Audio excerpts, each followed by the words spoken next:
So you're thinking of starting a business. Well, I've got some tips to help you get off on the right start. Look, starting a business can be a daunting task, but if you've got that entrepreneurial spirit, you've got that little flair in your mind and you really want to start a business, it's important that you get started off on the right foot. There's statistics out there that say 80% of small business fail in the first 5 years. And the last thing you want to be is one of those that fail.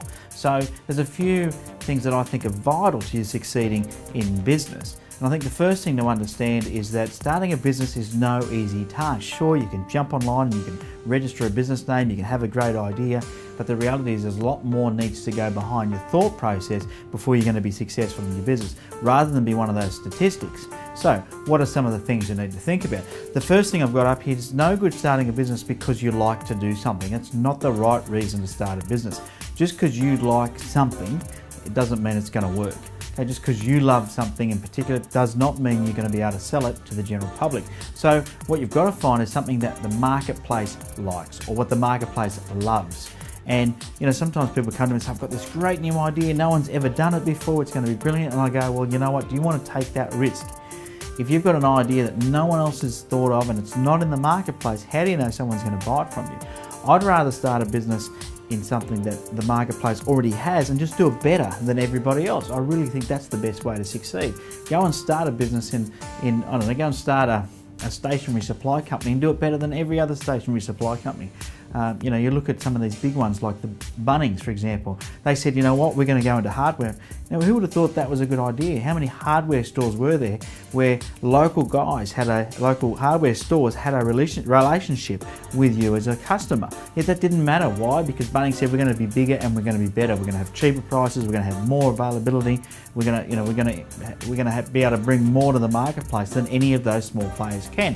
So they said, you know what? We are going to do it better than anybody else. We already know the marketplace exists. So you can say to yourself, okay, if I'm thinking about starting a market, is the market already established? And am I just going to get my slice of the pie? Because you think about it, if it's a $10 million a year industry, what slice of the pie do you want to get? If it's a $1 billion a year industry, what slice of the pie do you want to get? The other thing is to make sure it's not oversaturated, because maybe it's too competitive. A classic example you're seeing someone start these 24/7 gyms, these 24-hour gyms where people can access at any times. Now, and I've used the word anytime there because it's I think that was maybe the first one to start it, maybe it wasn't, I don't know. But there's one out there called Anytime Fitness. Well, now I'm seeing these gyms pop up absolutely everywhere, and they're easy to start, they're being franchised, but eventually we're going to reach saturation where people aren't going to want more gyms. You can only have so many gyms, so you need to think about it. Okay, well, that idea has been done. Can I do it better than everybody else? Maybe you can, and then you're going to wipe out the competition. So think about it. Don't just do something because you love it. Do something because the marketplace loves it, because the marketplace has a need to buy that product or service. So that comes down to my next thing. What research have you done about what it is that you want to offer? What is your target market? How much are they willing to pay? How often are they willing to buy it? Is it a product that has repeat purchases, or is it a one-off sale? I really am a great believer that the best businesses are those that have reoccurring transaction. So, you put somebody on a monthly plan, or they have to buy the product from you every month because it needs to be replenished, or something needs to be serviced every 3 months or whatever. Have some way of, once you've got a customer, keeping them coming back and buying from you on a regular basis. Do your research. Work out what the competition out there is doing. Work out what the challenges are with that industry. You do your research on how, what is the product? Have you got to manufacture it? Have you got to import it? If you're going to warehouse it, what's that going to look like? How much is it going to cost me to insure it?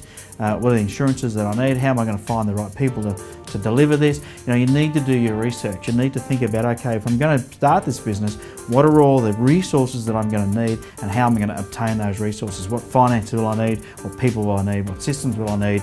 And what's my plan moving forward? The next thing there is read, meet and learn. Now, the reason I put that up there is I'm a great believer that you are only as good as the last book you read, the last person you met, or the last learning that you did. So you've got to make sure you're continually updating your knowledge so you're equipped in the right way to run your own business. Running a business, as I said before, is no easy feat. It is about understanding all the intricacies. There's lots of intricacies in running a business, and unless you're reading a lot of different books on how to build business, or be a great leader, or build a great team, or build systems, or market a business, or meeting other high-level business owners or business owners that have just, started a business. Go and talk to them. Go and buy them coffee. Say, hey, you started a business one day. Tell me about how you did that. What were the challenges that you faced? What are, for someone new starting a new business, what would be the advice that you give? Go and meet some people and learn as much as you can before you jump into this. I think it's very, very important that before you go starting a business, you do as much learning and research as you can. And then the last thing there is plan. You've probably heard of the saying that if you fail to plan, you plan to fail. Nothing rings truer when you're starting a new business. You need to understand what it is you're trying to achieve and what's your rollout plan. Have some milestones of what it is you want to achieve and by when. Know what it is that your turnover needs to be, your profitability, your pricing structure, your marketing plan. Have a plan ready to go. So you're not just shooting like playing darts in the dark, you're actually working towards a plan and knowing what it is you expect to achieve. Because you know what, sometimes when you start a new business, you have to also know when to pull the pin. I've built and sold many businesses. I've started from scratch, businesses from scratch, and 3 months later I've pulled the pin on them because they just weren't working, and that's okay. But you need to know when to do that. So don't get too emotionally attached to it. Know that it is a commercial thing that you're starting, and if it hasn't got legs, then pull the pin. If you don't think you've got what it takes, you haven't got the resources, or you haven't learned enough yet to successfully run it, don't be afraid to pull back. There's no shame in that either. So there you go. If you're thinking about starting a business, hopefully that's helped you get a bit clearer on some of the things that you need to do. Make sure you hit the subscribe button so you don't miss out on any of the videos. And of course, I've got a stack of other videos here about running a business successfully, so make sure you tune in for those too.